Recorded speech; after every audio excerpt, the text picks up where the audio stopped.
Mercredi 7 février, bonjour à toutes et à tous et bienvenue sur votre chaîne d'information régionale. L'actualité en continue tous les quarts d'heure, il est 7h15. Bon réveil, bon appétit si vous prenez votre petit déjeuner avec nous. Bon courage aussi si vous partez. Travaillez d'abord vos prévisions météo. Et vous le savez, de nouveau, aujourd'hui, et du froid, un temps en sec, mais du soleil aussi dans la région. On aura quand même une belle journée, bien lumineuse, malgré les températures bien fraîches, je vous le disais. Moins 2 degrés déjà de relevé tôt ce matin à Lille.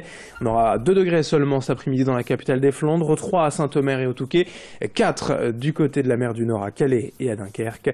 Dans la région surtout, retenez bien, pas de neige de prévu aujourd'hui, contrairement au centre de la France et notamment en région parisienne. Il est d'ailleurs déconseillé, c'est la SANEF qui le dit ce matin, de prendre la route direction A1 et direction Paris. Ce matin, l'Île-de-France complètement saturée depuis hier à cause de la neige. La SNCF qui conseille également à ses usagers de ne pas prendre de train, d'éviter d'aller aujourd'hui à Paris. Des retards sont attendus aux abords de la région parisienne, que ce soit en train ou sur les routes. Dans cette édition, à la une dans la région, la mobilisation hier à Lille d'une centaine de lycéens, étudiants et enseignants contre la réforme du bac et les sélections d'entrée à l'université. Une mobilisation fragile tout de même, tant les syndicats peinent pour l'instant à rassembler. Ils ont pourtant des revendications et des critiques contre cette réforme du bac, notamment le tri social des élèves dès le lycée. Mais la plateforme d'admission à l'université Parcoursup cristallise également la colère des syndicats. Le dispositif permettrait aux facultés de consulter les dossiers des futurs inscrits et donc en quelque sorte de les choisir. C'est cette sélection, aussi bien au lycée qu'à l'université, que craignent les manifestants. Hier dans les rues de Lille, au micro de Brieux-Gorchy avec Alexis Tessier. Cette réforme de la sélection à l'université, donc les attendus, les prérequis, mais c'est une sélection cachée, c'est un véritable danger pour nos facultés dans le Pas-de-Calais, surtout dans le Pas-de-Calais, puisque nous avons des facultés, des universités familiales, avec l'université du Littoral, répartie sur 3 pôles, l'université d'Artois répartie sur 5 pôles, où c'est l'université qui accueille le plus d'étudiants qui viennent des catégories socio-professionnelles les plus défavorisées et moyennes inférieures. Beaucoup de fils d'ouvriers, d'enfants d'ouvriers. Donc cette sélection, ça va créer un véritable élitisme au sein de l'université d'Artois, l'université du Littoral. Et qui dit élitisme dit des formations de plus en plus complexes et avec des élèves qui ne pourront plus avoir tous les cours correctement. Et donc c'est la fermeture des catégories les plus populaires aux universités. Et après, tout ce qui en découle de là, avec certaines fermetures possibles pour définir. Dans l'actualité régionale, quelques belles images pour prendre le large en prenant des nouvelles du bateau. Le Souffle du Nord, souvenez-vous l'hiver dernier, le skipper nordiste Thomas Ruyant était contraint à l'abandon sur le Vendée Globe à hauteur de la Nouvelle-Zélande. Mais l'association est du genre tenace et si le navigateur dunkerquois s'est depuis tourné vers d'autres projets, le Souffle du Nord s'est depuis associé à un skipper irlandais, cette fois Enda O'Connell, pour finir ce tour du monde. Il a pris la mer il y a maintenant une dizaine de jours avec près de 13 000 milles marins encore à parcourir. L'objectif pour l'association, c'est donc de convertir cette distance en 13 000 symboles d'encouragement, utiles et concrets pour la région. Explication au micro de Joël Warnow. On a lancé une grande campagne, parallèlement en fait au retour du bateau. On s'était rendu compte qu'il y avait 13 000 milles pour pouvoir ramener le bateau entre la Nouvelle-Zélande et la France.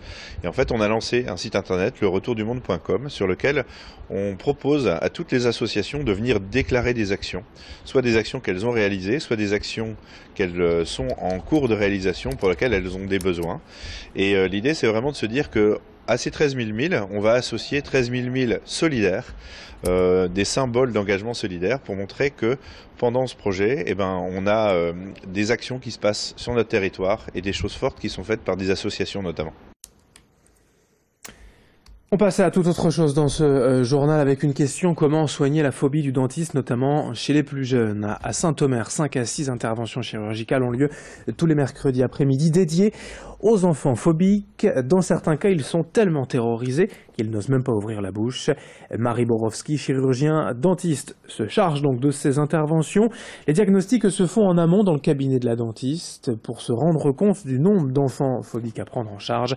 À Saint-Omer, ce sont des techniques de dialogue et d'hypnose qui ont été mises en place pour rassurer ces enfants, de l'extraction dentaire aux divers petits soins. Pratique alternative qu'a découvert pour nous Brieux-Gorchy à la rencontre de David Fléra, directeur de cette clinique à Saint-Omer. Très simplement, on met en lien, si vous voulez, un vrai besoin de santé publique, qui sont des enfants qui sont dans l'incapacité d'être traités en chirurgie dentaire par les moyens conventionnels tels qu'on le conçoit dans un cabinet dentaire.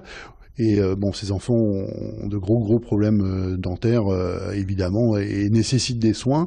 Et malheureusement, leur phobie les empêche de pouvoir qu'ils soient traités. Donc il a fallu évidemment trouver des solutions. Et donc ça passe par des conversations thérapeutiques. Ça passe aussi par, malheureusement, quand on peut pas trouver d'autres solutions, par une anesthésie, une anesthésie qui va être assez profonde pour pouvoir laisser travailler le chirurgien dentiste et pouvoir soigner cet enfant. On termine ce journal avec le grand angle de la rédaction, consacré aujourd'hui à un livre d'histoire régionale. Marie-Pierre A.M. Leclerc, professeure d'histoire dans le Boulonnais, a retracé l'histoire héroïque de sa famille, le parcours d'une centaine d'évadés ayant trouvé refuge dans la maison de ses grands-parents durant la Seconde Guerre mondiale. À l'aide d'archives et de témoignages, l'auteur raconte cette histoire extraordinaire. Joël Warneau l'a rencontré pour nous. Dans ce livre, c'est l'histoire de ses grands-parents. Pendant la Seconde Guerre mondiale, ils ont hébergé 100 soldats évadés d'Allemagne. Tout a commencé en mai 1942 à la gare de Moucron.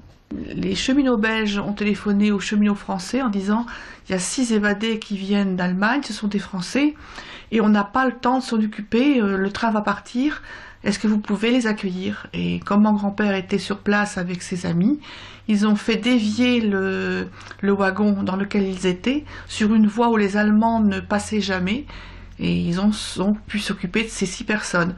Et ma grand-mère a dit, écoute, ne laisse pas comme ça, amène à la maison, on va leur donner quelque chose à manger avant qu'ils partent. Et c'est comme ça que l'histoire a commencé. Marie-Pierre a mis 3 ans pour écrire cet ouvrage, des recherches intenses qui l'ont menée jusqu'aux États-Unis. Lors de mes recherches, j'étais en contact avec un Américain qui est allé aux archives du Maryland pour moi, aux archives américaines, et qui m'a envoyé 4 documents concernant ma famille et qui sont aux archives des États-Unis. Ce livre, elle l'a écrit en premier lieu pour sa mère, mais Marie-Pierre jugeait important de le partager. C'est leur rendre justice que de raconter leur histoire.